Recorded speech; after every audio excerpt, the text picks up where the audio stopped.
Hello everyone, welcome back to my channel vlog lovers বই and welcome back to my another video. তারপর বলো, এই গরমে সবাই কেমন আছো? জানি একটু বেশিই অস্বস্তিকর গরম, কিন্তু কি করবে বলো, একটু মানিয়ে নিতেই হবে।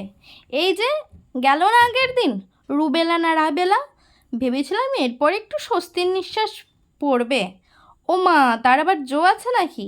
সূর্যি মামা হাই টেম্পারে যে পরিমাণ রেগে আছে, আমার তো মনে হয় না যে স্বস্তির নিঃশ্বাস ও ফেলতে দেবে। একদম রেগে মেগে একাকার হয়ে আছে। তো চলো বলি, এখন আমি কোথায় যাচ্ছি। টোটোতে করে এলাম দোকান অবধি।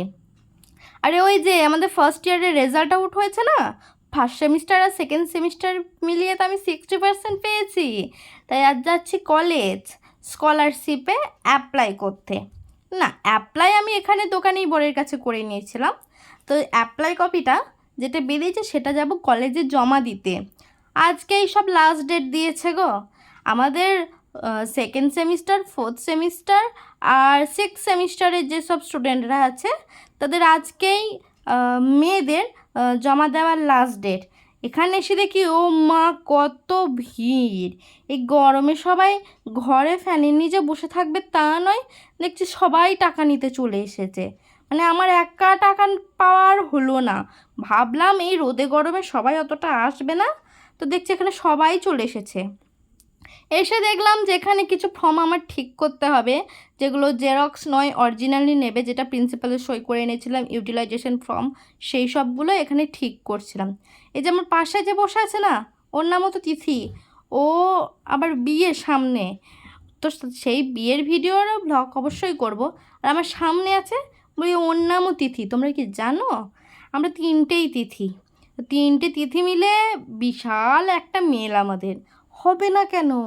আরে ওই যে পরীক্ষার সময় আমরা একসঙ্গে বসতে পাই না, সব তো এরকম দেখাদেখি করেই লিখি, তো সেই জন্য তো তিনজনেই স্কলারশিপটা পাচ্ছি। এটা কিন্তু খুব সিক্রেট, তোমাদেরকে বললাম, আর কাউকে বলো না যেন।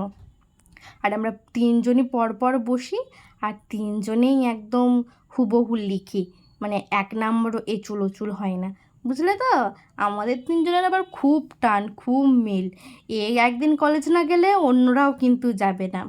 তারপর সব ফর্ম ঠিক করা হয়ে গেলে এখানে ফোন ঘাটছে, এ তো গল্প করছে, কারণ জানি অনেক দেরি আমাদের ওই সেমিস্টারের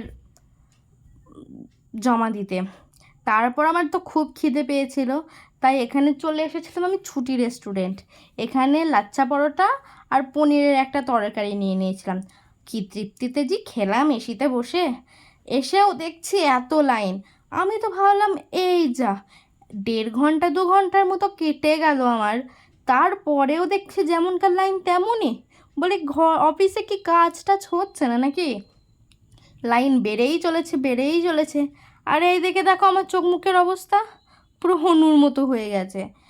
এই যা টেম্পারেচার, প্রায় 42 থেকে 43 ডিগ্রি সেন্টিগ্রেড বটে। তোমরাও ঘর থেকে বেরিও না, মাথা ঘুরে রাস্তায় পড়ে থাকবে, আমি তো শিওর। তারপরে তো এইসবে কাজ হলো না। তারপর গেলাম ভিতরে অফিসের দিকে একটু দালালি করতে। তারপর ওমা, আমি জানতে কি পারলাম জানো, যারা 60% থেকে একটু কম, মানে 59.99% পেয়েছে, তারাও নাকি স্কলারশিপ পাবে না। এইটা শুনে তো একটু মন ভেঙেই গিয়েছিল। আর যা ভিড় ছিল, আমি আর দাঁড়িয়ে থাকতে পারিনি। এমনিতে একটু ভয় ভয় পড়ছিল না, আমার হয়ে গিয়েছে, আমার পুরো 60%-এ উঠেছে, তবে একটু ভয় লাগছিল। তো ভয়টা নিয়েই আমি চলে গেছিলাম বাড়ি, আর কলেজে থাকার সাহস হয়নি। তো আজকের ভিডিওটা এতটুকুই, বাকি কি হলো পরের ভিডিওতে জানাবো।